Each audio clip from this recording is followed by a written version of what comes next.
All right. I'd like to welcome to Varn blog John, also known as Parsons Hanged. I think Parsons Shanged. Parsons At Shanged. Parsons hanged. And John and I have been interacting for about a year at least, maybe longer. I've been interacting with you for about a year. You may have known about me for a lot longer. I don't know. And we have similar but slightly. I would say I am the slightly more pessimistic, and you are the slightly more optimistic person on labor issues. We are both in unions. We both repped for unions. You are, however, a lot more active than me. I'll let you explain what you do in a second, and I'll just say my experience of this came from I tried to start an adjuncts union in Georgia in 2005 and was slapped down with the "it's illegal and we'll kick you out of school and sue you," which it is illegal in Georgia. There was not any recourse for it.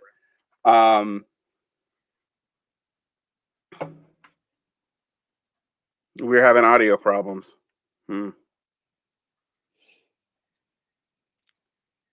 I don't hear any echo. I don't hear any issues either. Yeah. Oh, I had two windows open. Okay.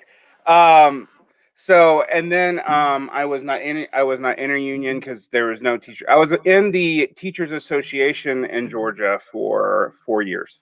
But there it is not a union in any way, form, or fashion. So the NEA does this game whether or not it's an association or a union, depending on where it's at across the country. Yeah. But in Georgia, they have there's no bargaining rights, and there's no strike rights. You will notice that Georgia is even in the wave of kind of wildcat strikes that happened in the last 5 years with teachers. Georgia's not one of the places where that happened in. The interesting thing, though, in the South is the Teachers Association actually is not entirely weak, and specifically the Georgia specific one. So I was a member of that, but that's not the same thing as it was basically from my perspective. I was giving money to a lobbyist organization that also gave me insurance. We had no representation with them whatsoever. There was no organization within the building. There were no union reps. There was nothing like that. And then I was abroad for 8 years, and most of the countries I was at, foreign workers can't join a union. Period. Into discussion. But I often did actually serve as a foreign observer of labor actions because it's harder to throw me in jail. Sure. Particularly in South Korea and a little bit in Egypt. And then I was working, unfortunately, at a charter school for 2 years, and I kept on trying to join the NEA, and they wouldn't let me. Or the UEA, and they wouldn't let me. And then I now work in a public school district, and I was accounts receivable rep. Flashback to my first job. I was association rep for my school, basically because no one else would do it.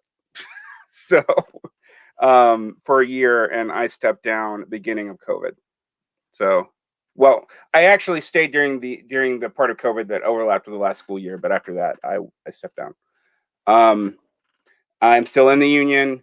I've also flirted with dual carding with the ATF and the IWW, but that's a lot of union fees. And my experience with the IWW, which I will get into, have left a lot for me to be desired personally. So. Describe your experience and how different your atmosphere of organizing is, because I think it's a very different. Like your experience with this is going to be very different from mine. Yeah, for sure. So, first off, I've been in a union I've been a nurse in healthcare since I was like 20 years old, I became a nursing assistant. I went from being a nursing assistant to being a licensed practical nurse. It was like a 1-year certificate. Then I got my associate's degree. And after a few years in a community hospital emergency room on the south side of Chicago, I got pretty burned out there and moved into the hospital, which is very close to where I live, which is University of Chicago, and they're a union shop. And I remember some of the people that I worked with at the community hospital, which is community inner city ER is full, especially night shift, is full of a lot of people who don't play well with others generally. And they're like, oh yeah, I don't know if you're gonna like that whole union thing, John. I just don't know. So a little bit over about 10 years ago, I moved over to University of Chicago, and it was right after my hospital had been represented for years by Illinois Nurse Association, which is like we kind of joke that it's like a professional association with business union characteristics. And there was like an insurgent crew of nurses who were just getting fed up with how they were being treated by management, the administrators there, and they brought in the National Nurses United, which is like it's like a national organizing committee of the California Nurse Association. So and when I first joined, I was like, oh, this is cool, you guys. Like, the union itself seemed like a good thing. They just wrapped up a big contract campaign right before I came in. But a lot of people were just like, man, like they were just very angry and upset at management just all the time because of how miserable, like short staffing, dangerous working conditions. I think that a lot of people don't understand that as a nurse or a healthcare worker, like, our jobs are actually, you're at risk for workplace injury is actually several times. It's one of the highest in the country of occupations. And it's getting worse because of working conditions where they just don't want to staff. And like in any kind of service oriented, caring industry, like, the highest cost is labor. I mean, and that also said, like, we were in the city, in Chicago, we're some of the highest paid nurses in the city, but that doesn't change the fact. It's like, it doesn't matter how much you get paid. It's like Ford workers working at the River Rouge in the 1930s won like the highest wages out of all the auto factories, but they were like, you fucking pay for it, like, with your life. So anyway, I became a steward in the run up to the next cycle of contract negotiations, where, a thing that our union does is that we don't ever just sit around and wait for between campaigns for better contracts, where the union has like a philosophy or a strategy of always being agitating around different things. To keep building up just like internal organization. So and community support. So University of Chicago under Michelle Obama shut down the emergency room, and not just not the emergency room, the trauma center. So this is like the level 1 trauma center for the south side of Chicago. Michael Reese, which was a hospital a few miles north of here, got shut down because of Medicare fraud, Medicaid fraud. And we were it, and then they shut them down. And so there were neighborhood community organizers and activists that were like, this is literally a life or death issue. And our union was out there being like, we would join their pickets, their direct actions against management, pushing for the contract, or pushing for them to reopen the trauma center. And I'd heard directly from hospital administrators how that was never going to happen, as a huge money loser. Then we went through my first contract campaign, And I remember at some point, as big, like this is why it was such a big thing. So everyone wanted to go on strike. We all wanted to go on strike, but we weren't very well organized. And I think a thing that a lot of people don't recognize, especially people who push, like join a union, be militant, like be a communist or socialist or anarchist militant in a union or whatever. It's more often it's like the labor notes people, and they're like, but they don't really. I don't think there's really like the appreciation for how long it takes to build the infrastructure within a union, cultivate organizers at the rank and file, and networks that you need for support. So like when we would vote to strike, and the support wouldn't be high enough. So like there at some point, one of the things, like my manager when I was working in the ICU came up to me and she's like, or she was telling a group of us like, yeah, like they would give you the raises, but if they gave you the raises that you're asking for, like you wouldn't get, then they won't be able to open the trauma center. And I took that back to our bargaining team, and they brought that up at the bargaining table, and they were just like, basically they offered to like, we'll take all of our raises off the table if you just reopen the trauma center. And they were just like, they laughed that off the table. So it's kind of like, there's like this synergy between work within the community, the surrounding community, which I live nearby, so I'm always like trying to stay engaged. And then there's stuff happening in the union and in the actual like hospitals itself.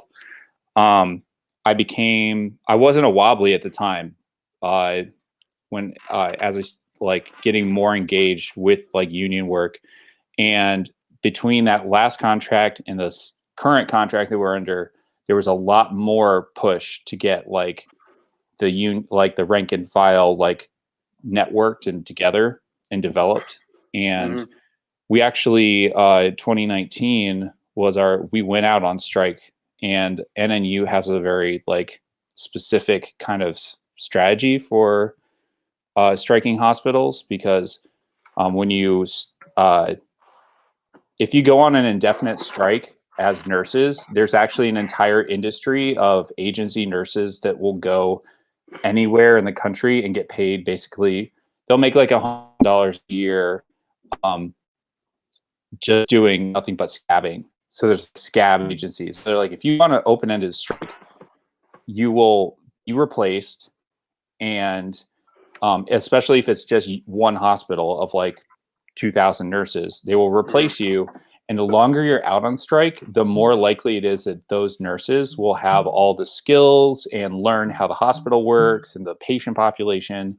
And the harder it is, like it's easier for them to keep, the longer a hospital strike goes on, the easier it is for them to keep you out of the like hospital.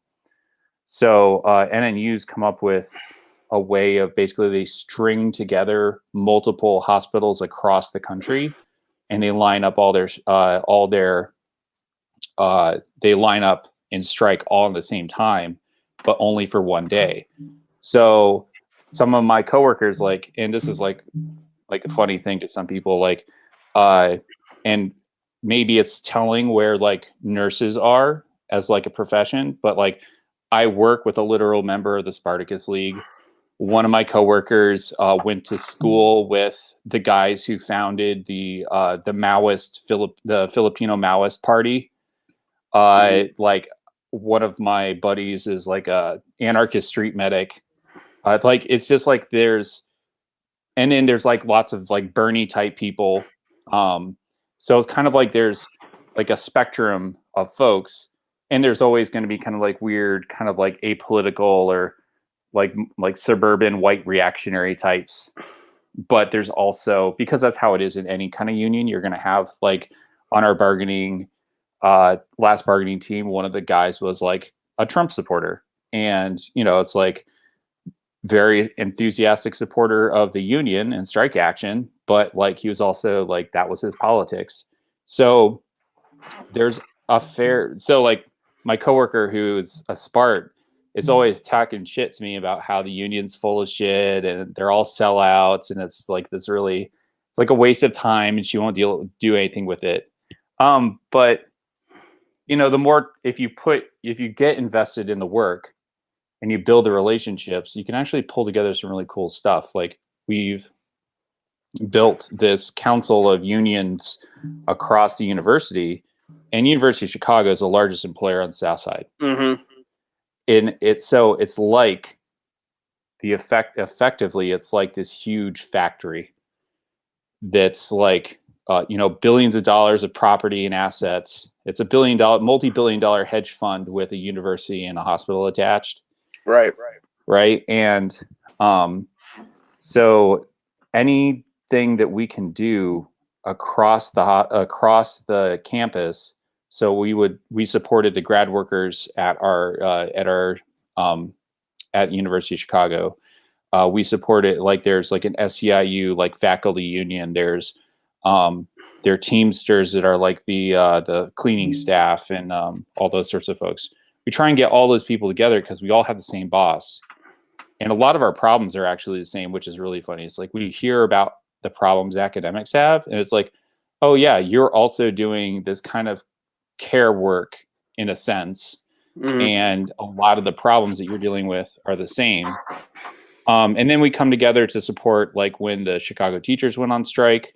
So we have like a CTU, a dual card CTU Wobbly, who's on who teaches in the neighborhood, who's on the labor council.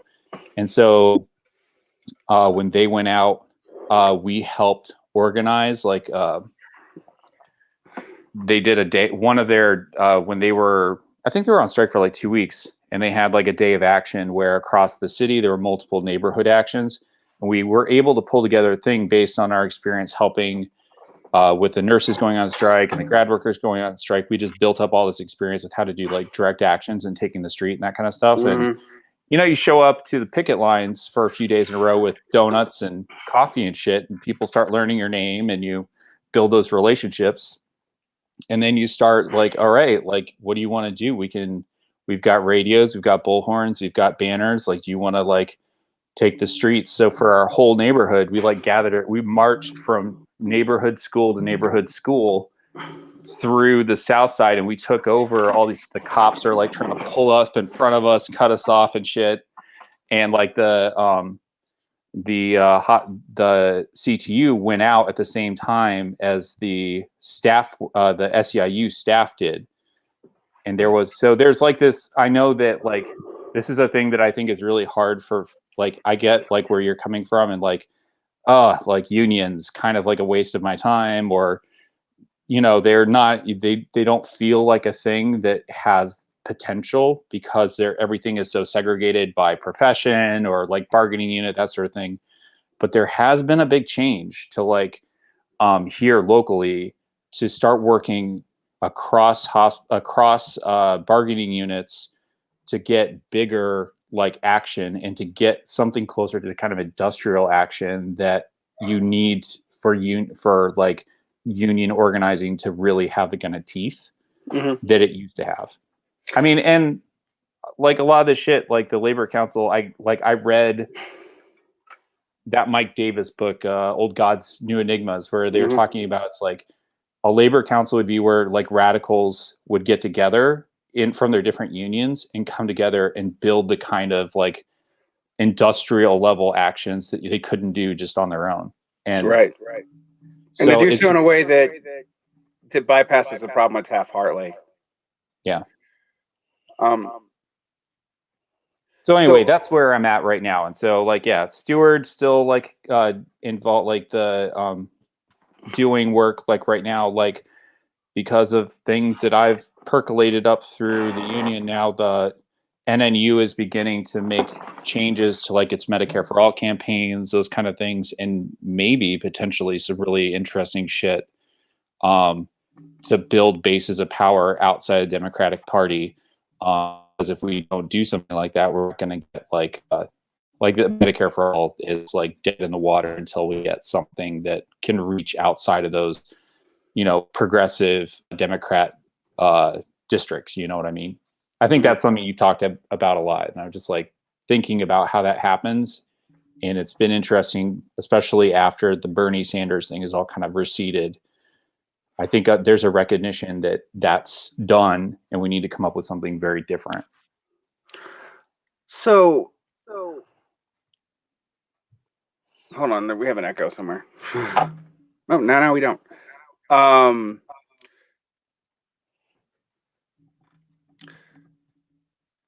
I like how your listeners are all very concerned about the technical quality of your recordings. You know, as if I care, but but the echo is new. Let's see, where would it be at? I don't know. All right, so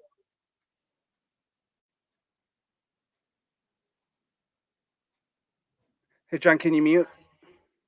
Yeah. Hello? Yeah, okay, that took care of it. So one of the issues that we have for me is that I think I see, particularly in the upper Midwest and in places like greater in the greater New York area, you are seeing a return to social unionizing, which is good. But the trends are still not super optimized at the moment. So what I mean by that, so like I was just looking at the union stats for the past decade. So we've seen for the first time, well it is, but it's actually better. So if you look at the 20th century, basically between the 70s or between the late 60s and the 80s, you saw union membership drop by over half.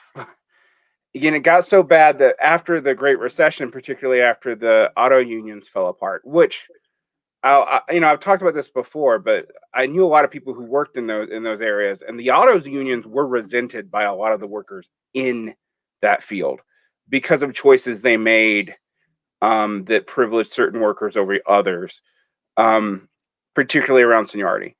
And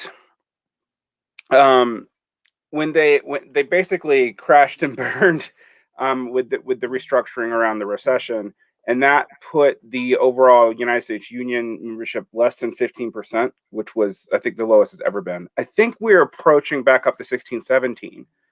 There's been a lot of unions created in the last 10 years. There's a lot of new unions.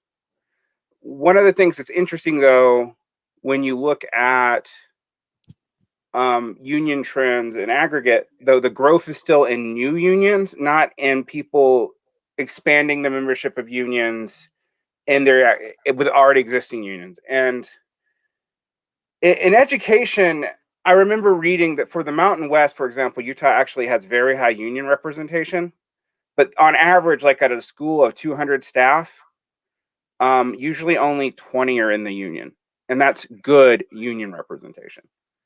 That concerns me. But you have similar patterns with the professionals who, and this is the UEA here in Utah. I do not know if it's like this everywhere else, but we're probably, the leadership is 50% vote elected, and then a bunch of professional organizers who are not teachers at all. Right. And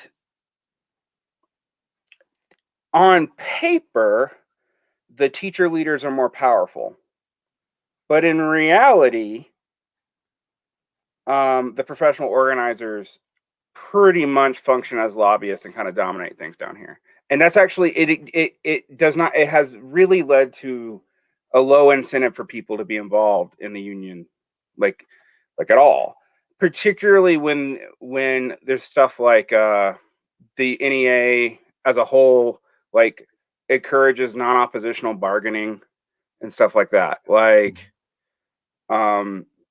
they basically view themselves as a lobbying organization that in some states can strike. The AFT is a little better in that its locals tend to be more radical, and it is actually more organized around shop steward lines. Actually, the old industrial model. But its leadership is still like, I mean, you think about the current president of the AFT, like helping Schumer put back in the provisions for private and charter schools into the HEROES Act, I think. and stuff like that, which was opposed by the AFT leadership and by most locals. Right. That makes it very hard to get people actively invested. And what I even read with the professionals, I hit a wall with the professionals. Like, well, why don't you sell like the benefits you give to people? Like, I don't know, liability insurance. It's a pretty big deal if you're a teacher. Like, and you could get more people paying into the union to do that. And they're like, well, no, that's not really our goal. We need to focus on basically political lobbying. Your money doesn't go to lobbying, but we need to build it for the PAC, et cetera, and so forth. This was normally not that big a deal until COVID hit. And COVID's when things hit the fan for us. I'm sure it's hit the fan for you too. I mean, for obvious reasons. But when COVID hit, the union kind of didn't want to risk its good relationship with the very, very Republican legislature. And it actively kind of weakened teacher actions, to the point that a lot of people felt like they were not, like, you had a massive influx of people into the union, and then you had a lot of people leaving. But we did have a lot of, like, frankly, Southern Utah people out in the desert who were like, well, I'm not going to support mask mandates, and I don't support Salt Lake shutting its doors, so we are leaving too. So they were like, the union had no idea how to respond because from its own membership, it was at odds with each other. Right. I find that, yes, it's always just true, and I'm sure it's true in the nursing unions too, to some degree. I mean, like, every now and then there's a lot of weirdo nurses out there. My mom was a nurse, so, there are a lot of weirdos in America. Right, honestly. Exactly. Take any field and like adjust for adjust for what you expect the education levels to be in rural poverty and all that, and then you're gonna probably replicate it at most levels in that field. Yeah. So that's a pretty massive organizational thing that hit. But I think you're right. When you actually do, one of the things about the professionalization of these business unions, right, is if you don't do the social part, you're not building relationships, even with the workers. And, and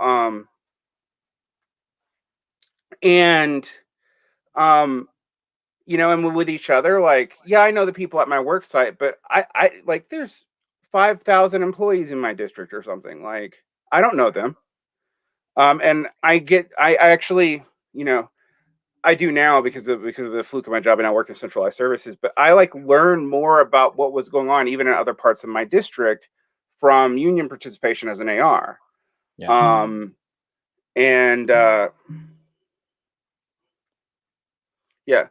And so we have all those issues here. We also have the issues of the fact that, like, it's getting harder and harder to run closed shop unions. I will say this. There are times where I do feel like I'm not against closed shop at all. That'd be weird, but because it creates a free rider problem. But I do think there's a certain amount of union inertia and laziness that came from a lot of these old, particularly industrial shops being closed shopped, where they didn't feel like they really had to deliver very much because membership was guaranteed. As long as you got a decent contract, you were doing your job. Yeah. A lot of the newer union stuff, and again, a lot of this stuff seems to be centralized around the upper Midwest. I think maybe because that's like where the poverty extremes get wild, right? I mean, Chicago, St. Louis, Minneapolis, you see a lot more action there. You travel 5 blocks and it's like you're crossing like into whole other levels of like just like income. And yeah, what is this? Yeah, I'm just throwing this up because someone actually said something relevant. We'll review it in a minute. Yeah. Go ahead. The problem you walk across and like you. I mean, like, so I have so here's part of the thing, and this is real, is that, I mean, we try to do our best to like build that solidarity across the different unions, but like there'll be a thing like that just happened where our Teamsters local who is controlled by people who don't work at our facility. They work up at Rush down the road, and they basically were given an offer by University of Chicago during their collective bargaining negotiations, where basically they're like, well, we'll offer you a buyout for your retirements. And if you don't take this buyout for your retirements and agree to pause negotiations during COVID, when, by the way, your union is probably at the most powerful it'll ever be because of the difficulty it would be to like bring people in to replace you during a strike, to bump it back a year. And if you don't, we're going to turn all of and this is just threats. It's not necessarily legal, but there's like, we'll outsource all of your jobs to contractors, and you'll basically, there won't be any more, like, we'll get rid of half of your dues base, right? And they took that in spite of like, and then because of the way all the other employees' contracts are written, our retirements are based on what the university offers. It's not actually written in like you will be paid like into like a pension, like, you know, like a defined benefit plan. And they turned around as soon as they got that fucking deal. And because first off, they're like, well, if our people are out of a union, they go from making $15, $16, like $16, $17 an hour to maybe like 12 or 13, or they lose their fucking jobs. And our workers are so poor, fuck you, we're going to take this because this is our only, like, this is like, we don't have a choice. Now, that doesn't mean that was the reality, but that was an easy sell to enough of their membership that they were able to pass that they voted on it and took it.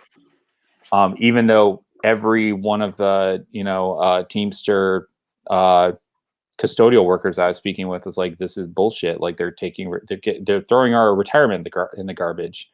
So yeah, like because of the extremes and like how desperate like you can get, even union workers in the upper Midwest in Chicago can feel that it's like, their precarity will put them in a position that otherwise they wouldn't be in, and then they make decisions that end up hurting all the workers.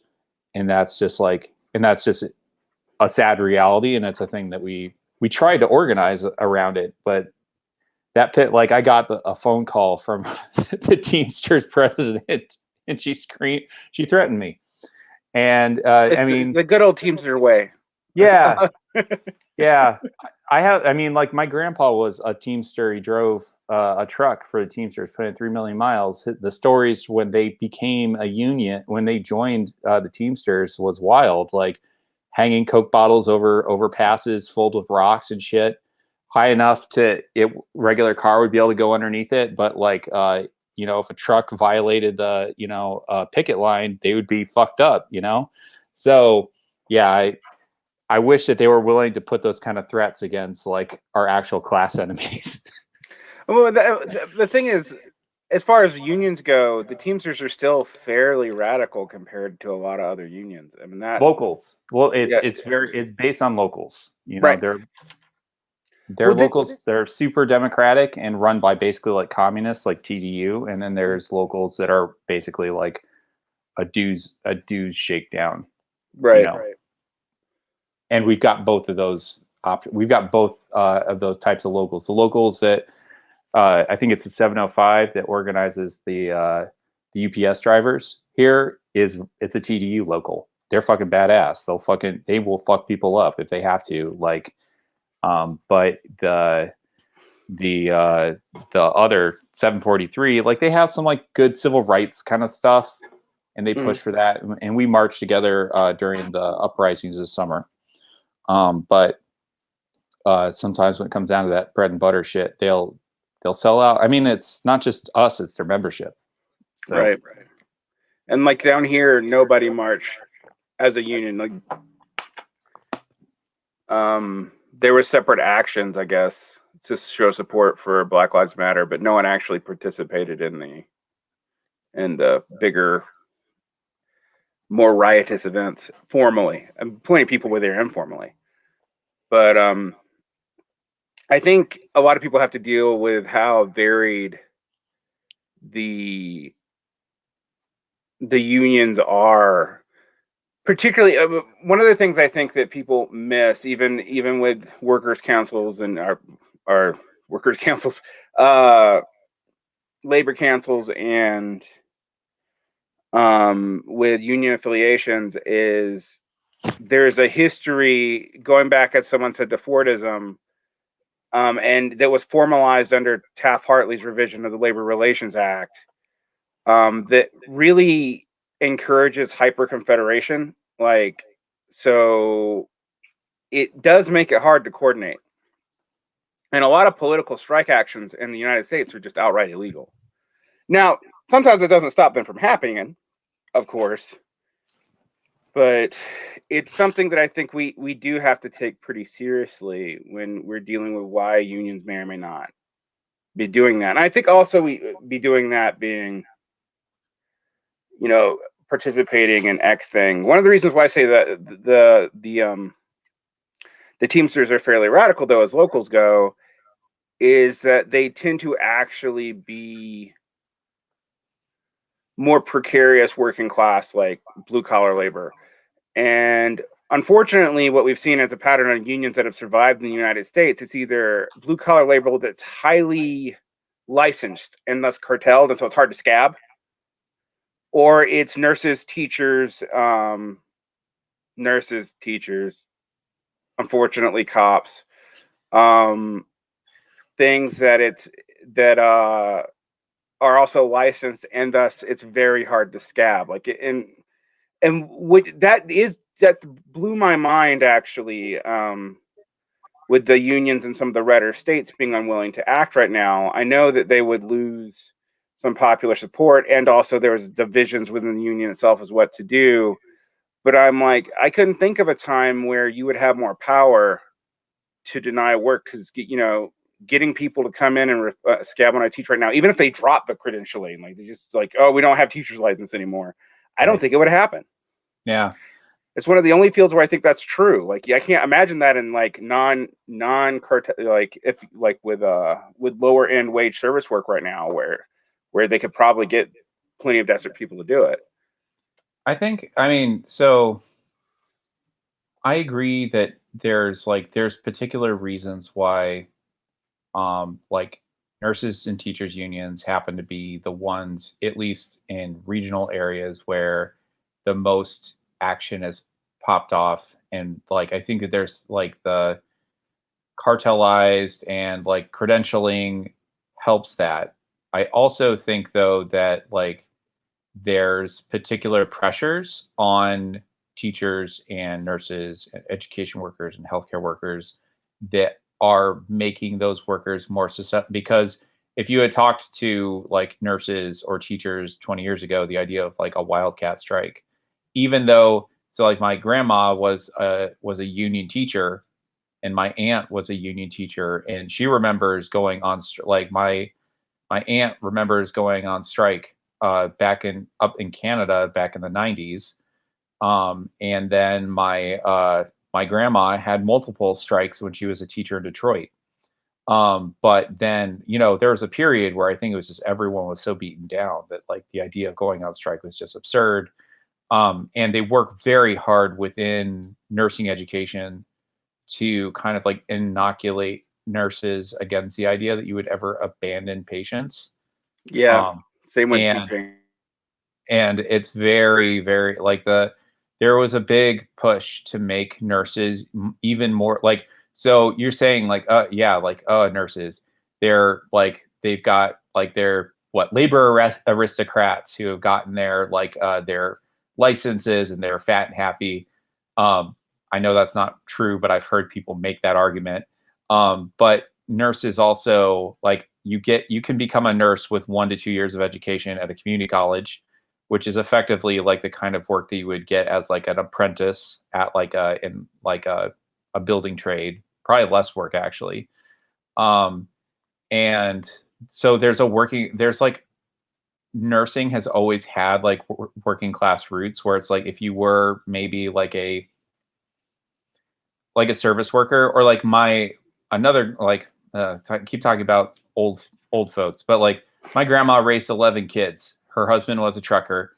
After the 11th kid was out the door, she went to nursing school, became an LPN, then she became an RN, and she stayed an RN like with that 2-year degree her whole life. It was just like there's lots of people who kind of see it as like a step into that comfortable, like middle class but working kind of like existence. And I don't even know that it like middle class isn't like a thing like it was. So like a lot of my coworkers, to kind of maintain that kind of like ideal of being like middle class, are putting in 2 or 3. So like nurses usually work 12-hour shifts, and they'll put in like 12 to 24 extra hours every week or 2 weeks to get bumped up from like a decent, like livable like life to a life that is like closer to what someone would imagine as like comfortably middle class. But it's just an intense amount of work. And but I think that there's like a thing, and this is one of the things that really bugged me about writers like Eric Blanc and some of the others who have kind of like, oh, this red state up rising, like why are these the teachers of the wave that are gonna like make socialism happen or something like that, is there is very little like explanation for why teachers or why healthcare workers. It's very like just like, well, they're just cuts, they've been getting hit with cuts. But I think that there's actually like there's a specific dynamic, and only one person on the intellectual left that's actually described it in a way that makes any sense to me. And her name is Tithi Balachandra. She's like a social reproduction theorist. And she has like some really, like she came to our union had a global nurse summit where they invited nurses from unions all over the world. Literally, like the only people, there were people who couldn't come across the border from like Guatemala, and like the president of the Guatemalan Nurses Union had like a picture of Che Guevara in the back and like the red star on his like hat and everything. The Filipina nurses who came were talking about how under Duterte they're being called terrorists just for the fact that they want to have a union, or that they're trying to get a union. So like but I think that she gave this speech is basically like to the effect of social, like care work is political inherently, and the austerity and all the cuts that are coming against care work for all the reasons, like they need to, our ruling class needs to reproduce society, and we're the only people that can that are doing it, and they need to drive that cost down as far as possible, or do various kind of like enclosures of public, previously existing public goods. And that's what's driving this militancy amongst teachers and nurses and healthcare workers, even like things like the water defenders and that kind of stuff. So and so I think that there's like an element of that is under theorized when you're talking about labor. Sarah Jaffe, I think, does some really good stuff on this. But there's like these calls within different socialist organizations, join a union, whatever. But very little talk about like the strategic use of joining a union. So like, in your situation, you're in a union, it's a teachers union, and it's effectively an appendage probably of the Democrats, or it's like actually in our it's an appendage of the moderate Republicans versus the conservative Republicans. Like yeah. No, like, that's what it is. But there seems to be very little discussion about where it makes sense to actually put your time and effort. And so and then to what ends are you doing it? So in your situation, because I thought about it, I've been listening to you talk about this stuff for a while. Like, you're a teacher, you're nominally in something that approaches a union. what makes the most sense for Varn and like your efforts, because I think that this is true, I think that it's more important for dedicated militants to put their time and energy into building up independent working class organization than it is to like fuck around with a party or DSA or whatever, because actual rank and file controlled unions or tenant unions or various community defense groups, that kind of thing, and even mutual aid, if done the right way and done at a kind of a scale that I think hasn't happened yet, but could be happening, is kind of like the foundational shit. Someone like said something about how people look at the 1950s and peak union power, or they talk about like, you know, everyone wants to talk about like the CIO and, or, you know, like where is it that we are at? And there's a lot of people who think that they're just going to do the one weird trick to get the CIOs back, in spite of the fact that the CIOs had serious flaws and the way that they were organized is just not happening anymore. Though that doesn't mean that organizing the unorganized isn't like a crucial thing.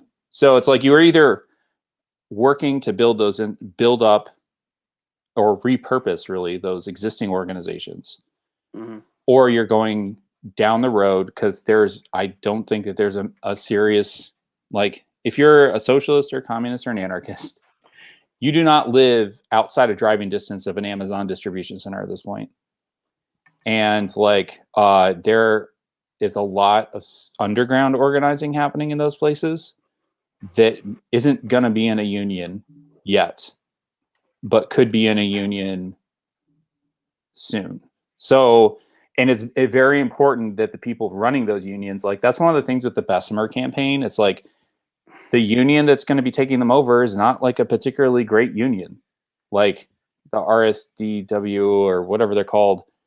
They're just not, like, it would be better to have an independent, nationwide, wall-to-wall Amazonians United than it would be for local, like for that factional kind of like, you know, like, oh yeah, every Amazon warehouse is in a union. It just happens to be spread across like 5 or 6 unions that a lot of them are effectively appendages of the Democratic Party. And you've said this before, a lot of people don't have enough experience with unions to understand even the downsides of them, right?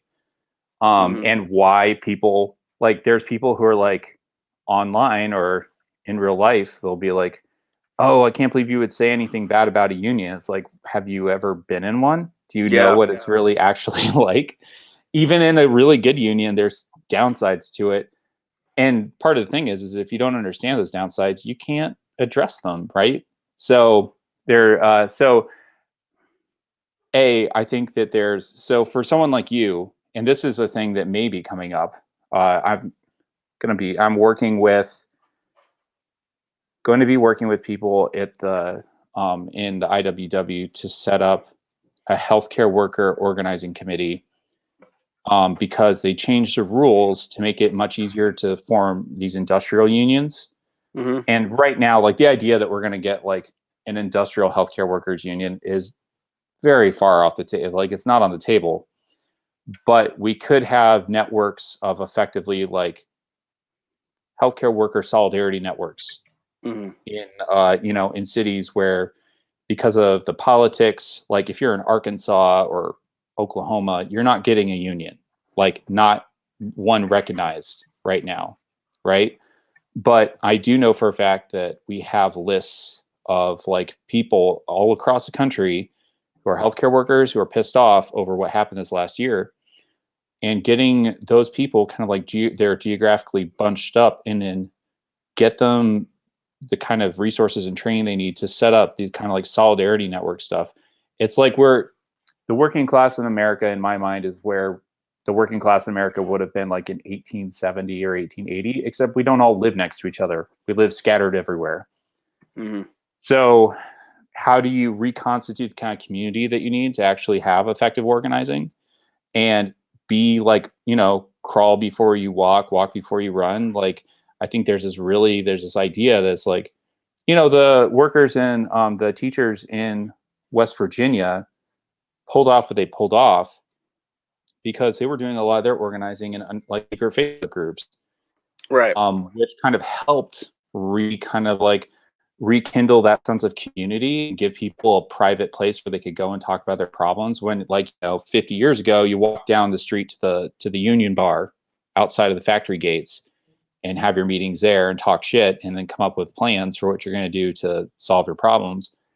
Like, my hospital has a Facebook group for all the nurses, and it's vetted, and we keep a close eye on it. And it's like 15, it's not the entire rank and file, but it's 1,500 angry nurses who are talking shit all the time. Yeah, we have that. We have that with teachers here. However, I would also say the union, not the administration, suppressed the first attempt at that group. Exactly, right? So you gotta pull that shit together outside. Like, if it's going to be outside the union, it's going to be outside the union. And that's where I think for someone like you or people like you who are like, what do I do?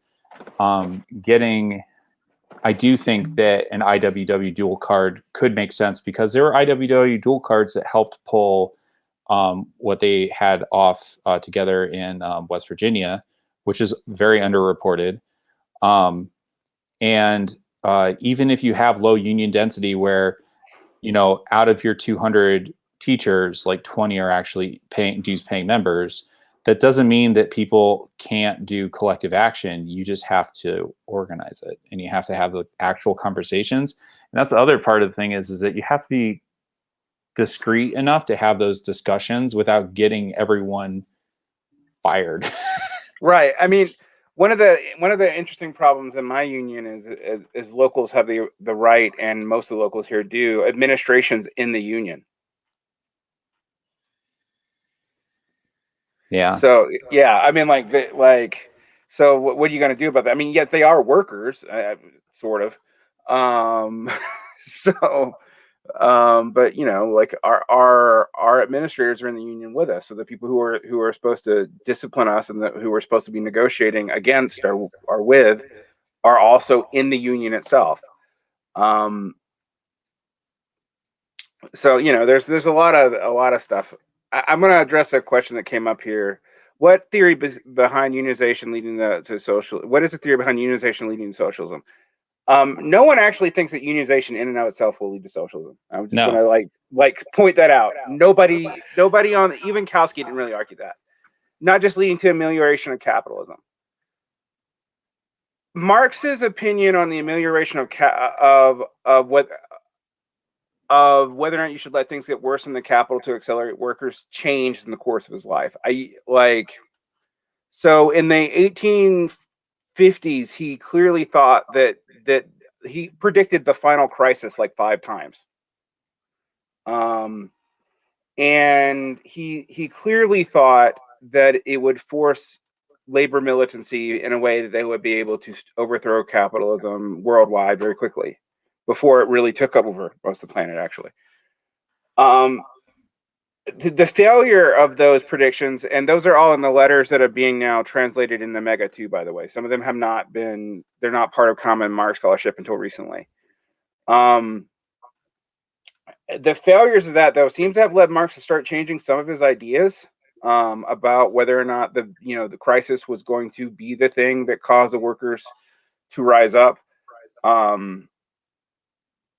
In fact, I've always pointed out that like the Grossmanite tendency that like the falling rate of profits will inevitably do it, and there's no countervailing tendencies, actually takes agency away from the workers themselves too, which is not consistent with Marx's own thinking.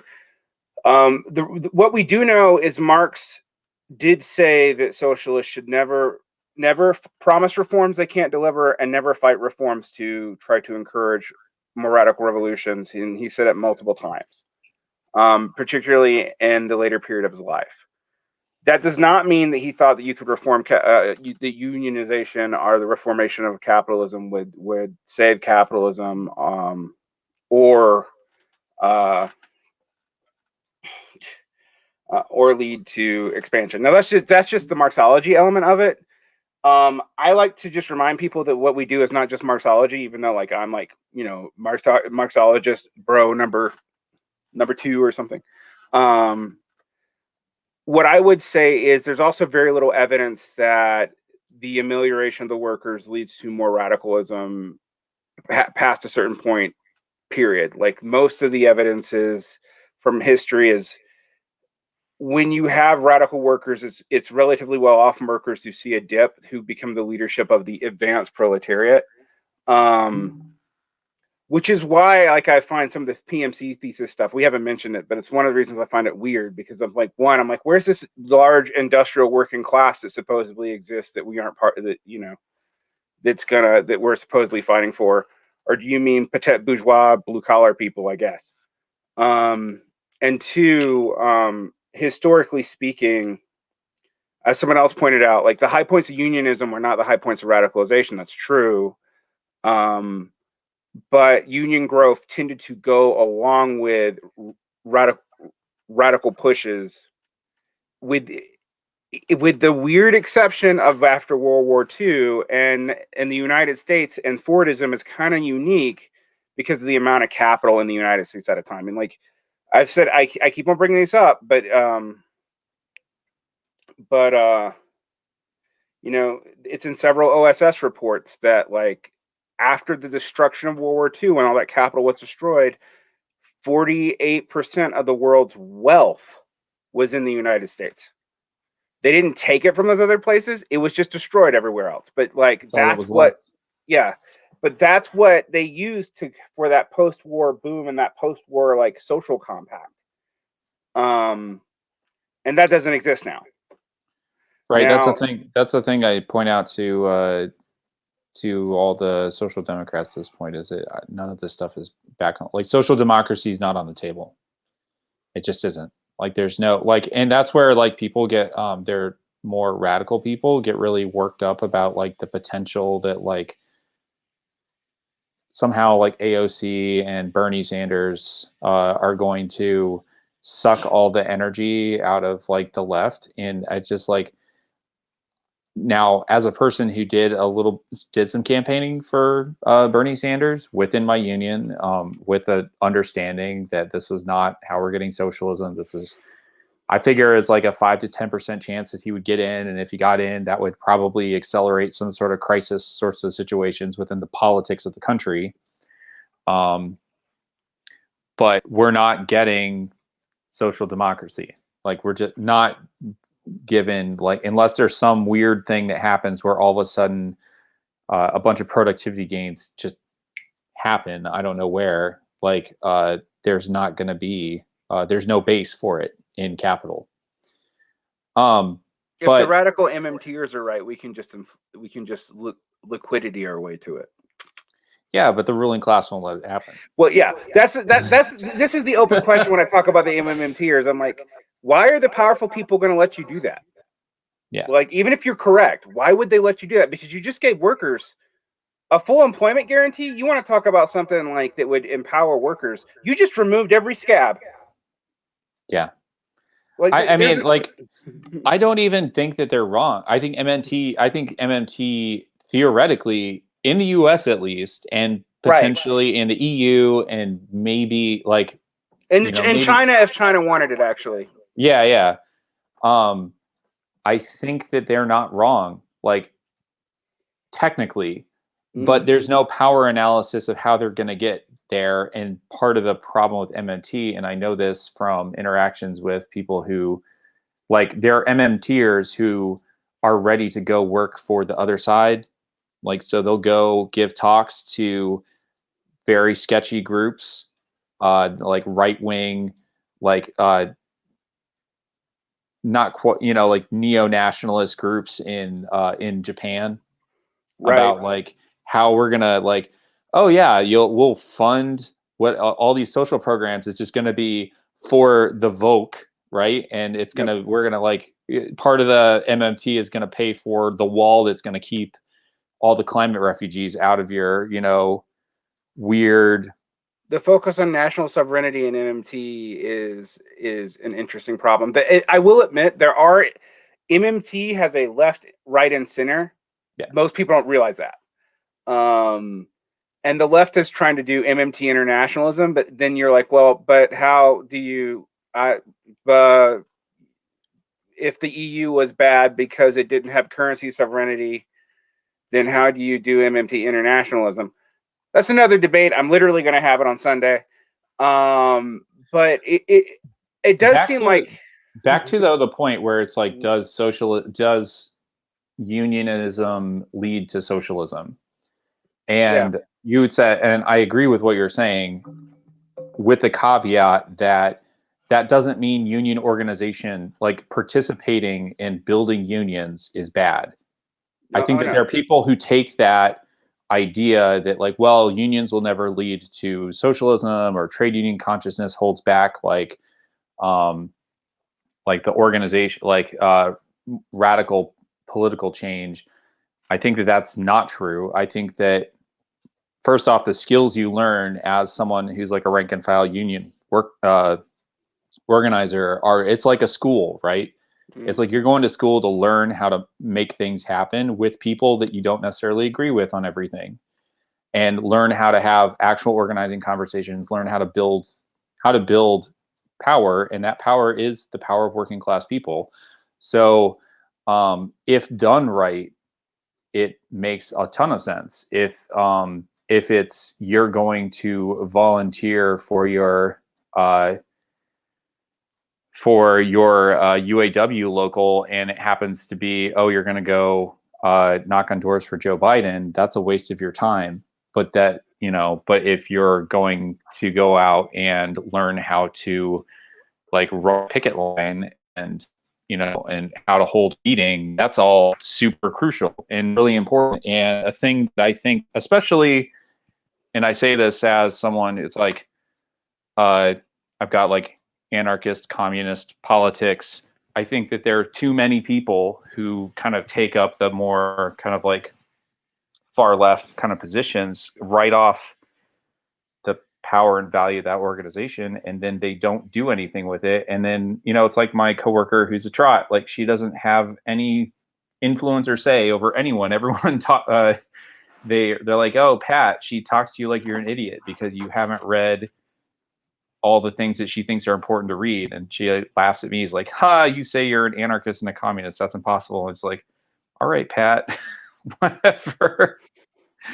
So it's kind of like, go hand out your newspapers to our picket lines that I help organize. Like, what's the more important thing? I don't know. But, but you have to understand, and this is the other thing, is that if people who don't have radical perspectives aren't involved in their unions actively, then you end up having situations where you don't end up with your fellow workers getting together, people from your union, to participate in things like the uprising. Like, we had marches. We went out and, like, up in Minnesota, one of our locals, the Minnesota Nurses Association, they actually ran the medic tent right next to the 3rd precinct that got burned down. And so I think it's like one of those things where if you and then, like, the real future is that unless you're ready to bend or break laws, like, nothing is going to change, and nothing is going to change within unions. Like, there needs to be a rethinking of how unions fundamentally work, because to get what we need, like, even just the basic union, like, shit that's like, powerful strikes to get, material benefits and raises and things like that for your workers. Like, I think at this point, like, there need to be people seriously coming up with models to basically operate on the level of, like, international criminal organizations. In Minecraft. That's my Minecraft parody tweet. So I will tell you my model for all this stuff. I'm often one of those people who's like, we need to be building organizations and institutions in ways that jumping to party formation, this, that, and the other, is premature, unless you mean party in a way that we don't use it anymore. Because there's also the fact that, like, that word doesn't mean the same thing in the 19th century as it does in America in the 21st. But the other thing I would say is that unionization, mutual aid, all these things are important if done to teach people skills, how to organize themselves, and how to be self-sufficient as a unity and have solidarity. If mutual aid by itself is charity, just alone is charity. Unionization by itself is sectoral interest, basically. And there's nothing wrong with sectoral interest. Like, we all got to get paid, we all got to eat. Yep. Like, but it is what it is. When you look at this broader series of things, you do have to be like, how am I helping people build community, build organizations, be able to suffice without the state. That's what this was, socialism as opposed to nationalization. Like socialism, I push this a lot, and this is not from Minarchus. This is from Marx. And Engels, although Engels does go back and forth on this, but like he actually criticized Kautsky for focusing too much on nationalization, because it's like, you got to teach people they can do things on their own, they can provide these things, and they can do it at scale. Now, I admit that the complexity of our society as technological developments happen to the capital actually makes this harder, but also more possible at the same time. The reason why it makes it harder is you have more specialized skills that people need, and it's harder to teach everybody them, and it takes years and years of investment. The reason why it makes it easier is like, well, we got stuff that'll do that now. Yeah. So I mean, like let's look at it like this. Like, why is it that, okay, so we have effectively like 3 or 4 like teachers local, like AFT locals that are controlled by socialists, communists, and they're fighting austerity on one hand, but why are they also not like running, like they should run like each one should be setting up a couple of charter schools in their school district that's whole point is to come up with new ways of teaching, and is outside of, or I mean, because I know that they do that in Argentina, like, and Chile. The origins of charter schools are partially that. Like, they were supposed to be workshop schools to get away to get out of the state requirements, to experiment and see where it works and what doesn't.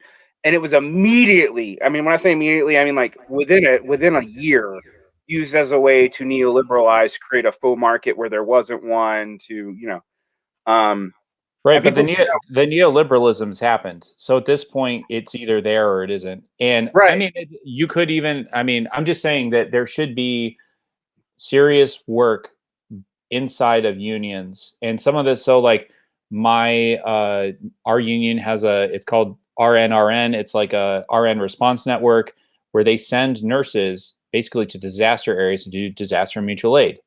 And there is now a project that is very embryonic and might happen and may not, but it's like, how do we turn mutual aid into a thing that goes to something that actually builds power?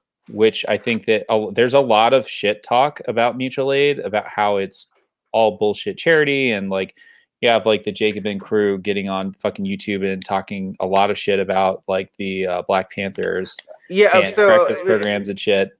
What's with that? Like, I've been actually amazed by watching right on the spectrum of social democracy, centrist, and not rightists, but centrist social democrats use left-com arguments to discourage worker self-organization, to force people to be reliant upon the currently existing state, I guess. Like, I'm not quite even sure what their aim is. I get like people thinking that doing mutual aid, even when they're taking federal money and doing all that, it's basically charity if it's not for something. But I'll also say, as I said with Andy from Antifada last week, if we hadn't had mutual aid, a lot of those things during the summer would have died a lot faster. Yeah, like, so because I was in DSA for a while, and my particular local is like overrun with a lot of those people here in Chicago. The more red your city is, the more likely actually your DSA is to be less radical, interestingly enough. Yeah, for sure. And so I think that there's because this was all tied, I think that there really was a serious belief, and this is like expressed in people like Micah Utrecht and Eric Blanc and some other people, literally like in tears when the Sanders campaign rolled over basically in the spring. And I think that they have convinced themselves by reading a lot of Euro communist theory or whatever that there will not be any effective socialist movement without political movement first. And they look at, and it's a weird tailism thing where they think that, and very invested in the idea. And you've seen this with some of our online conversations with like Ben Burgess and some of the other folks, where their conception of socialism involves a state that is doing like all the things that like worker co-ops or whatever isn't doing. And worker co-ops have progressive income taxes and stuff like that, but there's no exploitation somehow. Yes, I know. Right. I've had the conversations about this with Ben where I'm almost beating my head against the wall at the end of it.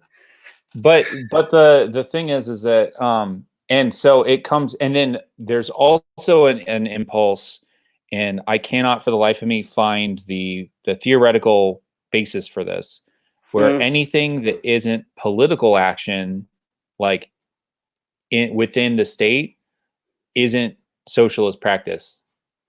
So like half of what the Bolsheviks did and Hamas and all that wouldn't count as political action by their... Well, they're really proud of how not Leninist they are, but they really have there's almost there's a Leninist organization. It's like Leninist organizational model applied to a progressive Democrat politics. So anything that does, so when I left DSA effectively was when I was trying to get tenant union organizing going in Chicago. And this was all based in communication with LA tenant union folks, which is a huge tenant union that's doing amazing shit and pulling together really amazing, effective wins. And we were basically told that tenant unions are liberal advocacy work, liberal service organizing that has no political implications. And that was out of the mouth of one of the co-chairs of the Chicago DSA folks, who is told me in private that, it's kind of saying, oh, I'm a communist. It's okay, so what does it even mean if everything you're doing is effectively setting you up to be maybe the left wing of the Chicago Democratic machine? Maybe. Yeah. So what we need is to bring back the Cultural Revolution peeraling of capitalist rotors. No, I'm kidding. I'm joking, but only kind of. I mean, but I don't think it's really that relevant. So you're talking about these people are trying, I don't know who they're really trying to dissuade, because at the end of the day, working class people are organizing their own mutual aid. Right. And also it's not like the DSA is dominating all these things. In fact, that's been a complaint out here in SLC is the DSA members will be involved in stuff, but the DSA itself, whenever something happens, it's you're not there. They're not there. They're afraid to show any form of leadership here in Chicago, especially because DSA, even though it's not all white people, there's a lot of white folks involved or white adjacent folks. And they're just they're afraid of it's a weird kind of, there's a lot of talk about class and how class is the primary contradiction, and this racial stuff isn't so important, but Lord knows if they can't, they're very concerned that if they take any position that puts it look like they're telling people what to do, even as socialists, that they're going to get themselves in a lot of trouble. So, which is I mean, I get it. I'm not going to lecture anyone of what they need to be doing, but I will do work that I think is important. And the whole thing where, so they're having these, they're trying to head off things that are actually happening. And part of this is like kind of like circling back to like, how do we get mutual aid to actually be a thing that builds power? And it's like right now, the largest mutual aid organization in the country is called GoFundMe. And GoFundMe is millions of working class people raising, last I checked, $650 million a year in funds, except it's all being done for some corporate hedge fund bros, or, you know, like Silicon Valley, like VC bros or whatever. And it's all atomized. No one's talking to each other. There's no organizing happening. There's no way to connect people, or to encourage the notion as like, hey, you need insulin. Would you like to be connected with the 200 other people in your city who are also need insulin, and maybe come up with collective like action to like do something about it? Like, that's part of the thing. It's like when I hear people talk shit about mutual aid, it's like CPUSA used to run soup kitchens, but they didn't just run soup kitchens. They would periodically get everyone in those soup kitchens over to the local relief office and literally storm the place and, like, you know, not leave until everyone got paid. Yeah. So it's like, how do we go from distributing resources to action and building power? And I think that there's a lot there that hasn't been done yet, and maybe might happen in some interesting ways. Something may move outside of that takes us to a point where, like, a lot of unions started as mutual aid organizations. How do we get people thinking across regions and working together to not just help each other, but to help each other and build power and organization at the same time? And I think we can do it. And I'm beginning to see, I think that because the Bernie thing really is, there's nothing else. Like, if that's your theory of change, there's nothing left with that. I always thought that weird theory was circular. Like, we're going to use the Bernie movement to build the working class movement, that we need to have the Bernie movement in the first place. Yeah. But it's you know, I've said that 1,000 times. I've said that for 5 years, actually. But one of the things I'll say in response to this, because I'm actually, interestingly, I'm pretty much in total agreement with you about this, with the minor caveat that you do have to deal with problems of scale that we haven't really dealt with yet as far as infrastructure building.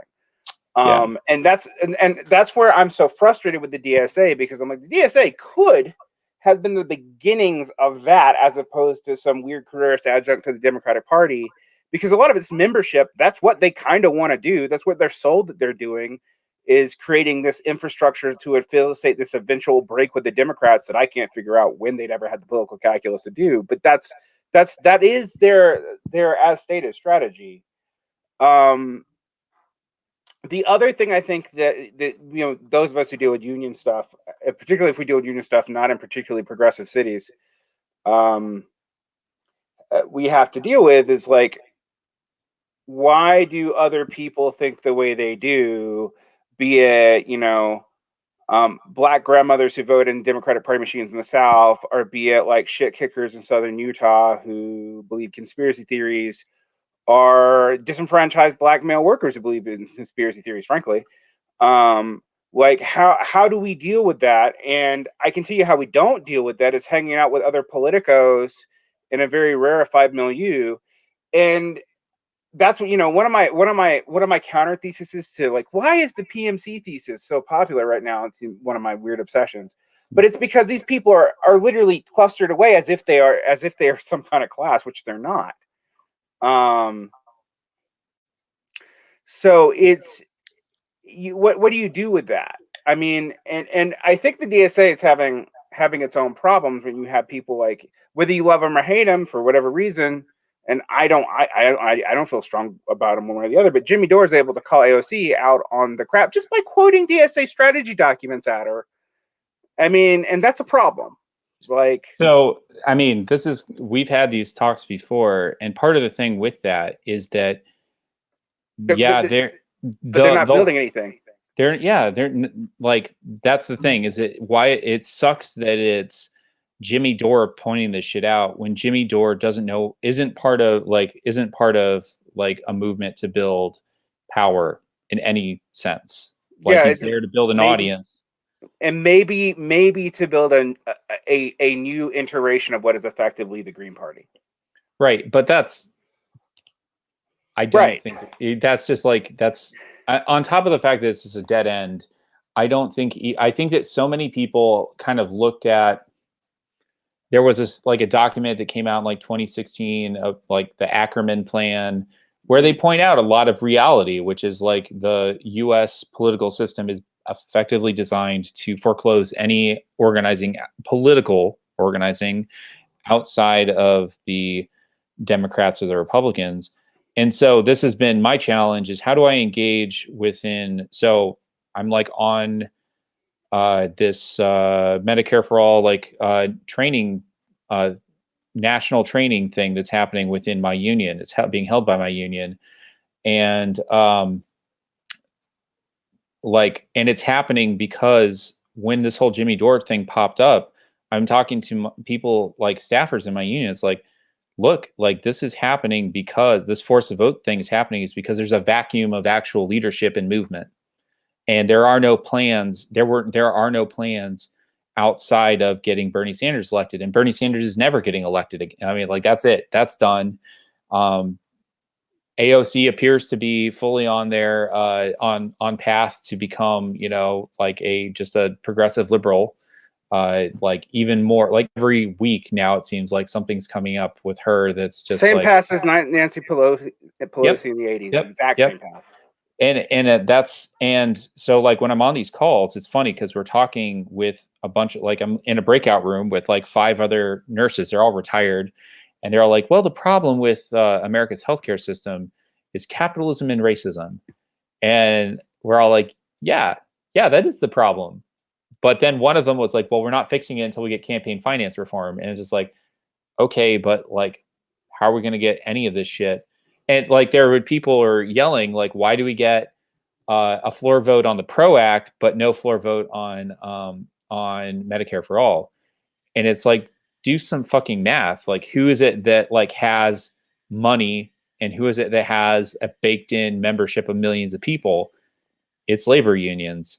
Even if it's song and dance. Like, I think the PRO Act thing is literally they tacked it into this infrastructure bill, and I think they're going to horse trade away to get the infrastructure bill passed. But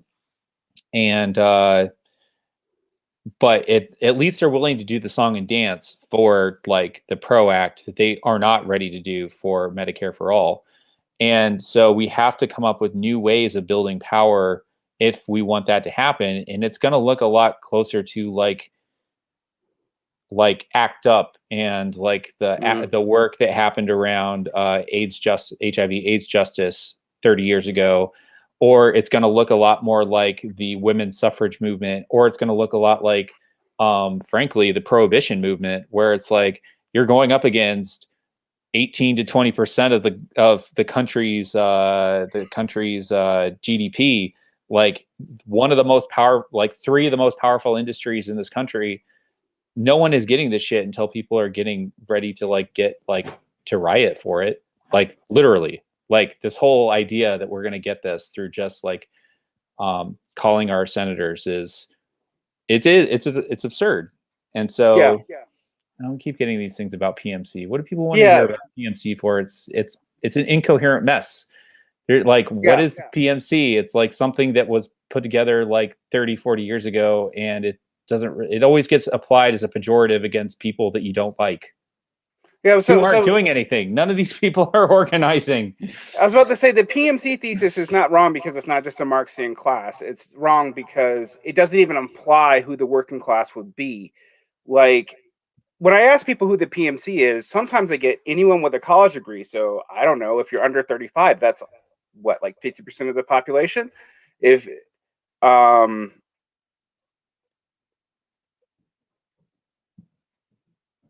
worst of it, so it's not useful for organization, and it's also, frankly, what Ehrenreich was trying to do with the PMC thesis was describe using James Burnham's theory, not anything related to Marxism, the development of all these professional managers who are supposed to be leaders who are getting precaritized.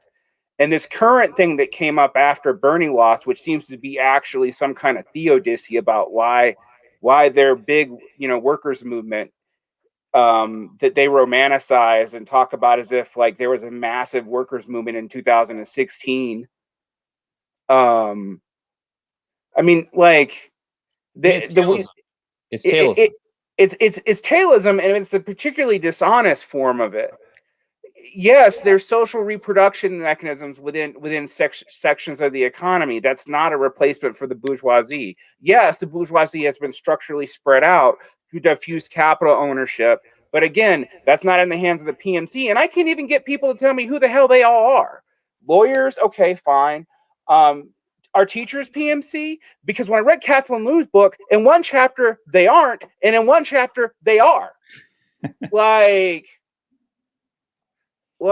So it's an incoherent mess, and it completely suppresses our ability to do anything. And by the way, the actual class theories these people use are not based on PMC. They're based on like Weberian concepts or Turchin's cliodynamic concepts. They viewed a working class as a static force between different elites.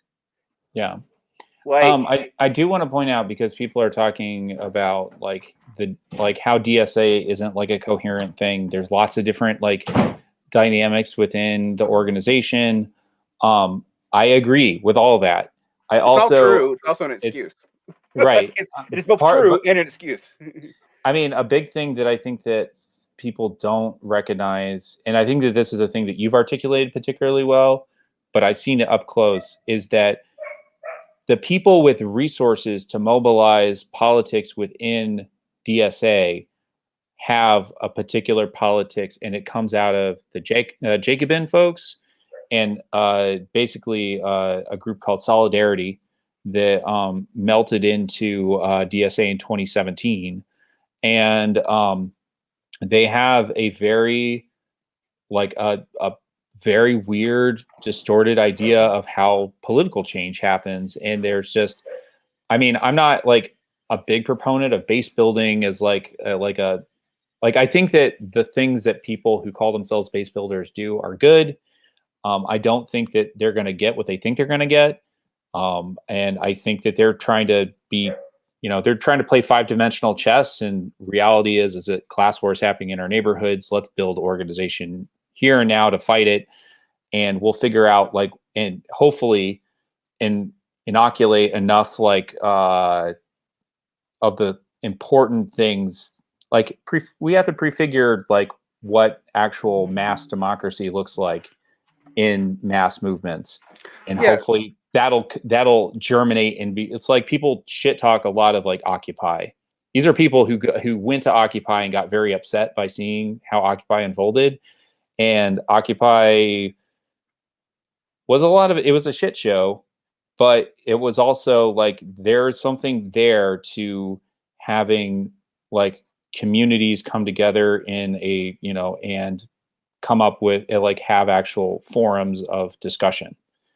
And if it's done right, I think it's really powerful. But I think that there's a particular group of people in DSA who saw Occupy happen, and it was the Jacobin folks and some other socialists who there's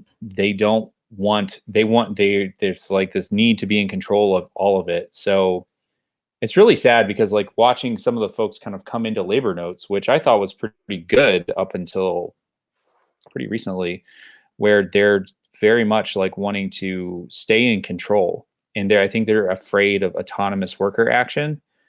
And so you end up with a lot of bickering and kind of post hoc theorizing about why things like the George Floyd uprisings are somehow bad, or setting back the movement or whatever. And I think that I also think, and maybe you'll disagree with me on this one, maybe this is a point of disagreement, is that I think that one of the reasons why our politics are so incoherent is because we still live in an empire. We're still the center of an empire, and that empire has all these mechanisms to kind of keep people off balance and keep their politics incoherent. And they're bombarded by all these messages about keeping, maintaining the political systems the way they are.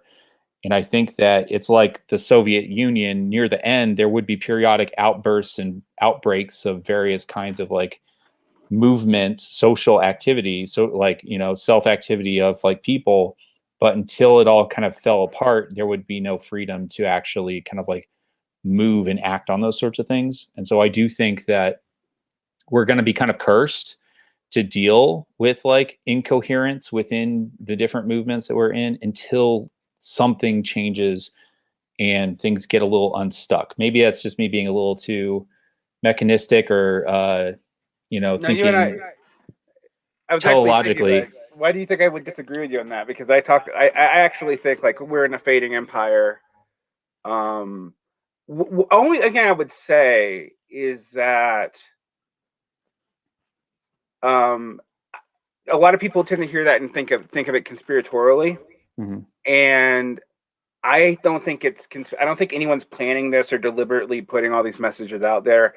I think it's multi-systemic conversion and inertia. So there's just several things that are just kind of dying or showing their limitations, but they still have a lot of social control. I mean, for example, I just like to think about how like cable news is dying, but it still dominates our model for how we do distribution. And that's just one weird thing that I'm thinking about like right now. That's like so epiphenomenal to the bigger picture of the US empire and the greater course of capital.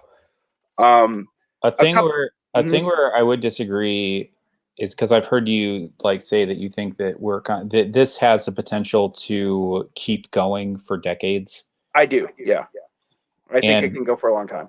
My sense and my thought is, and this is from like half my family is from you know, post-Soviet you know, like society, all that sort of thing, is that I think that the economies that we have produced over the last like 100 years especially are particularly susceptible to disruption, and when things go, they don't go like there isn't slack built into the system. Like you've said things about like the Roman Empire, the state kept chugging along in spite of the fact that politics effectively like devolved like for like 500 years.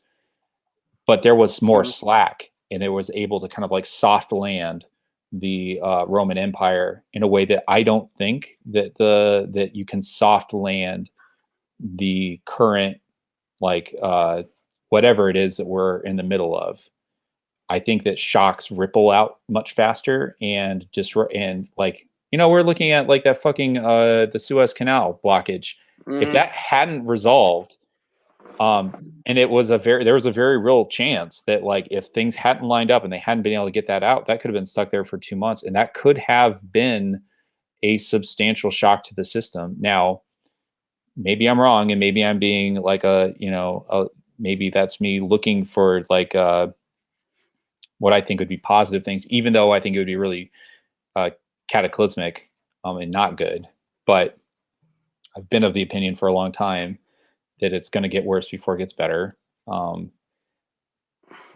that will lead to opportunities. And I think that that's, so I'm always like, you know, friends will say, it's like, oh, you're like an anarcho prepper. And it's like a little bit like, you gotta be like, if you don't know how to work a ham radio or, you know, patch up like you know, people, I've heard you were talking about this on one of your streams, like people going out to like buy guns and shit. It's like, yeah, okay, like maybe, but it's way more important that you know how to stop someone from bleeding to death. Yeah. And that's a lot easier skill to acquire. And not enough people know it, especially in the left. And that was one of my projects when I was in DSA, was I was trying to spread those, because I'm part of a first aid or a street medic collective, and getting those skills into social movements is like something that I think is really important.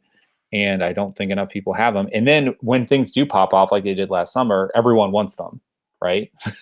But no one, the people who have all the skills are busy doing the work of taking care of people. And it's very hard to, like, as simple as first aid can seem, there's a lot of movement things, like first aid and movement spaces is not as simple as just knowing how to stop a bullet wound. It's no, like it's you need to absolutely know not. how to interact with people who are coming from places of trauma. You need to know how to get consent. You don't touch a person unless they say it's okay, which especially if you're a medical professional, that's a big change. Things like that. And that was a problem. It's like, or you'd have someone show up with no experience at all, or you wouldn't know who they are. And in Chicago, there was a group that came together around a former military trauma surgeon, and he had like 10 groupies. And this guy had the equivalent of like a ambulance packed up in the trunk of his car. He had like $20,000 worth of life-saving equipment and shit. And they just started showing up. And some of the way they would act was just like, you motherfucking cowboys, you don't know, like, you're literally sitting there talking to each other and you don't know where the cops are at right now. Like, what's your plan for getting someone out of this dangerous situation? Like, that looks like you're 2 blocks away from a hospital, but you could effectively be like 10 hours from that hospital if the cops don't let you move, right? And so I think that there's like things like that are like really, really important, and I think we just all just need to be ready. And people who fancy themselves to be revolutionaries, particularly bad predictors of when things are going to pop off. Yeah. Oh yeah. And building capacity for when things could potentially pop off, and having the relationships in place. And like, it's like, oh, we're going to do, when the teachers strike happened, we've been building our capacity to do support for mass neighborhood, like direct action for like a year. But if we hadn't been doing that, then then their actions would have been a lot less effective. So yeah, it's kind of learning that stuff is really important. And I think that that's like, people have a lot of time, and I get yelled at by Esri for this.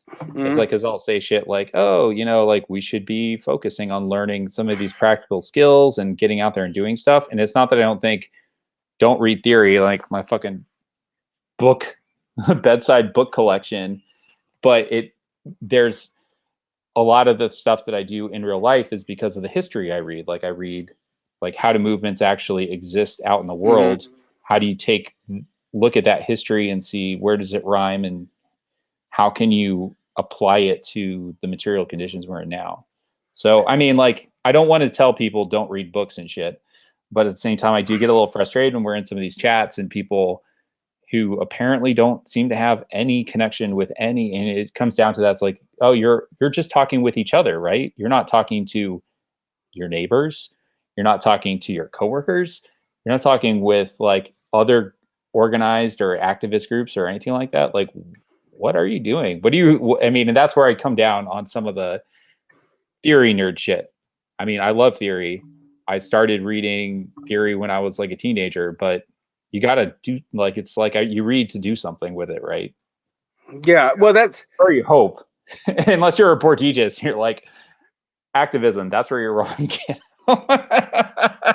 Depending on what kind of Portegas you are, to be fair. But yes, it's a long history there as far as like what I think people should be doing. Because I me, I read everything, but I'm in a union. I know how to use a gun. I know how to do first aid. I've actually been in some live fires. So like I feel kind of like I've earned my right to just relax and read books now. But I do think that it's something people need to do. The workshop of life is as important as the workshop of theory. And I've also said, like, for example, I do all this Marxology stuff, but if Marx is wrong, Marx is wrong. It's as simple as that. Like, it doesn't matter. Like, I can do angels on a pin forever, but if something's wrong, it's wrong. And how do you check it? You don't just check it against itself. You check it against what's going on outside in the world and how you can manifest it. I would say that there are some things that I kind of agree with you. It actually is related to the administration problem, because this is the one area where I'm like, the PMC people are still framing it wrong because it's incoherent, but there is real administrative bureaucratic bloat. And particularly in our two fields, like we're the fields where it's the most endemic. And what's weird about it is it's not just in the public sector, it's also in the private sector in these fields. So it's not caused by the government, despite what libertarians will tell you, except Except that the fact that I will say liberal dependence on regulation as opposed to like social change has cost.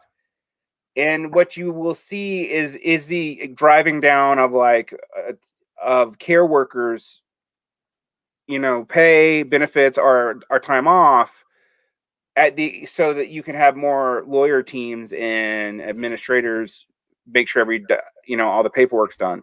That's real. It affects my daily life. In fact, I talk all the time about how a lot of parents who are mad at the cost of education, they're not even wrong to be mad.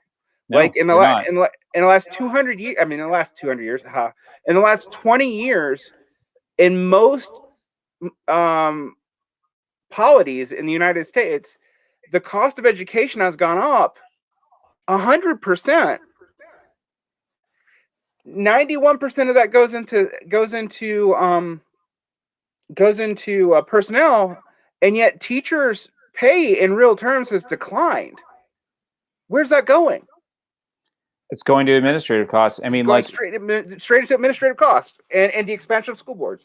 When the grad workers at University of Chicago went on strike in the summer of 2019, there was an assistant dean at every picket line watching them with a phone.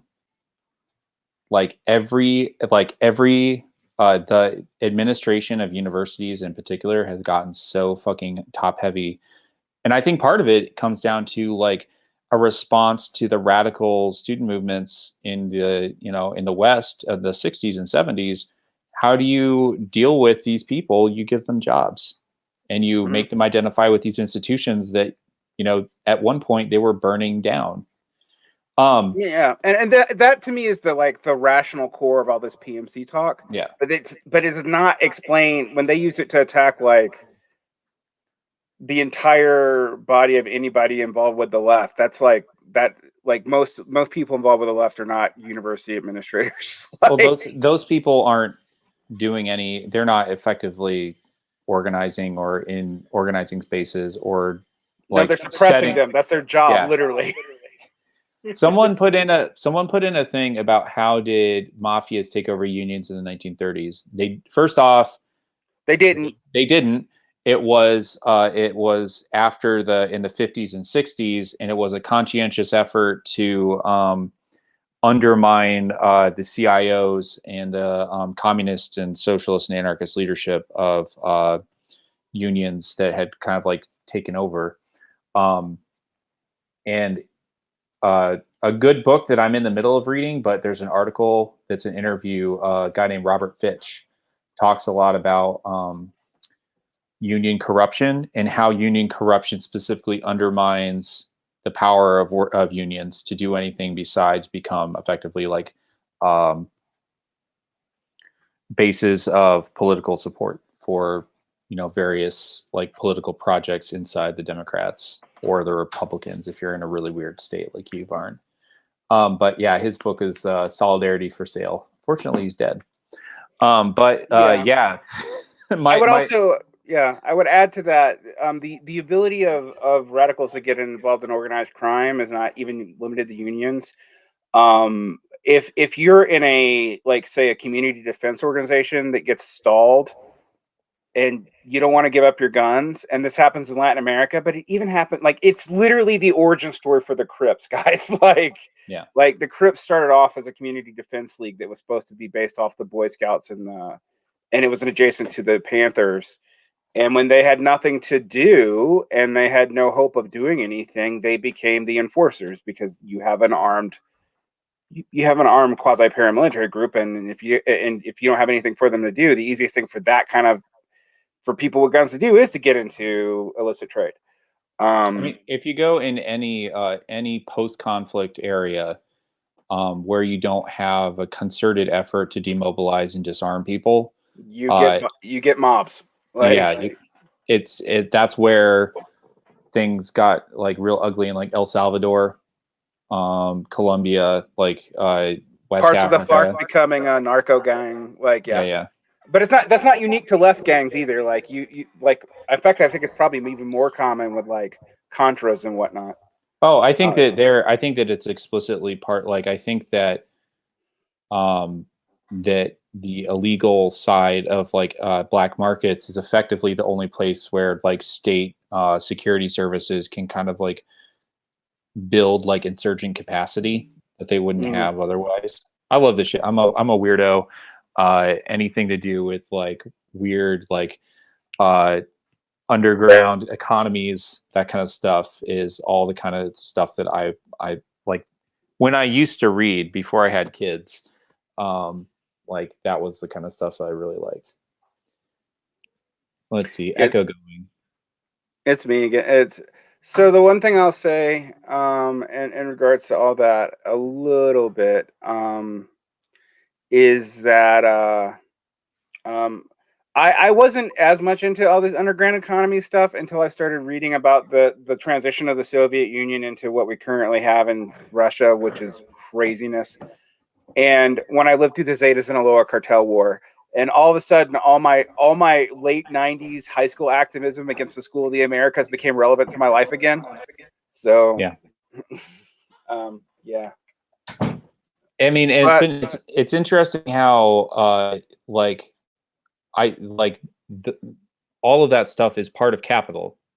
Like 2008, the economy would have seized in a way that may not have been recoverable if it wasn't for the liquidity of like illegal like drugs. Like that's just like part of it's another circuit in capitalism, and I think that it's understudied and very interesting, and it helps make some shit make a lot more sense when you. But it's not as sexy for whatever reason. I don't know. And like the fall of states, I think is a really important thing. It's like if shit goes the wrong way in the U.S., get ready. And I think it's highly likely that it will go the wrong way. I'd like to think that we're on track to like to communism, but we may not be. And if you want to see what it looks like when states fail and security services don't get paid, get yourself a copy of a book called Big Mafia, and read about what happened in the Soviet space, what happened in South Africa, what happened in any of these places where you have like highly trained and valued, like at least from the government side, like security services all of a sudden watch their sources of income just like disappear. Those people will go into business for themselves. And that's kind of like I've heard people say like, well, if we abolish the police, they'll just go into service for themselves, or for, they'll start selling security. That's why abolition is it has to be within the context of like a revolution. It can't be just like, it's never going to go away on its own. It'll just be private police instead of real police. Yeah, I mean, abolition has to be in a much larger context than just like, oh, we're just gonna get rid of the police tomorrow. So someone's got a quick question, and I'll answer it. Any books on the Crips turning into illicit traders and other degenerations? I would say the only good book in it I've actually found is Stanley Williams, who was one of the founders. His memoir covers this. And there are some books on the Panthers' larger milieu that cover it a little bit, but it is understudied. Most of what I've read on it's actually from like articles about stalled out defense organizations, not just leftist ones. So, John, you probably have things to do, and we've been on for almost 2 hours, but I'm going to say sometime next month, I want you back because we didn't talk about the IWW at all, and we need to. So yeah, we didn't. And there's things happening there, and there's interesting things happening there. I do also want to say that any of you people that are out there that are listening to this, don't be sectarian with your labor shit. Like, work with people who want to do things like, and if they do it in a slightly different way than you're used to, as long as it involves like democratic, like rank and file shit, like I want to make like IWW and fucking labor notes like into like there needs to be a reconfiguration of how radical labor really happens in this country. And people don't seem to be ready to let go of all their assumptions to do that. But we can talk about it, in a month. But I do think you should. I think you should dual card with IWW Varn, and if you do, I will put you in touch with other wobbly teachers, because I think there's potential for doing cool shit, even though your current union is kind of fucked. Yeah. Okay. The one thing I will say is I've tried it before. They got to have someone get back to me, but I've heard that there's been reforms at national that should make it easier for me to join. We'll talk about that later. But we'll talk about IWW. I will tell you something to think about. For many, many years, what I hoped happened with the DSA, I actually wanted to happen with the IWW. So when everybody was pushing everyone into DSA in 2016 and 2012 to 2013 and 2014, I thought that the IWW's ability to do prison organizations, whatever, meant that we should all enter that as a sectarian clearinghouse, because we weren't ready for a party yet. And I didn't understand why anyone would want to join a social club that was tied to the Democrats historically. So, but apparently I was wrong, and I didn't have a cool magazine to, nor did I have. I did have a podcast, but I was not popular. Do you want to hear the most embarrassing shit, and then I'll fall off? Right. I decided to join fucking DSA because I listened to the pitch at Chapo Trap House. So completely owned. And I've been involved in radical politics since anti-globalization shit. And it just at that moment, 2017, it felt like I needed a political home. IWW didn't seem serious enough. And didn't seem open. It seemed like at the time DSA was open. You could change what it was and make it into cool shit. And it wasn't going to happen. It didn't. I mean, if we had done the entry bit 2 years before everyone actually did, then it could have happened, but it didn't. So, I mean, I get it. And I think that people who are in there and you're fighting the good fight, keep fighting it. And we'll just keep working to build other cool shit that'll pop up when it's important. And on that note, I'll peace out, and we can reconvene for some wobbly talk in about a month. Yep. Hell yeah. All right. Next week, we'll have someone talking about the Italian autonomia, and not someone. P.H. Higgins will come back to talk about Italian autonomia and the debate between Tronti and Nagiri, which actually is relevant to the stuff we're talking about today, believe it or not. And I'm also having someone come from I think the Kasama Sawat campaign was in contact with me. They said they're going to send me something about the Solidarity campaign. And I promised I won't make any socialist dog catcher jokes. So, John, you're being hit on, and we're going to end it on that note. All right. Time to go. Good night, everybody.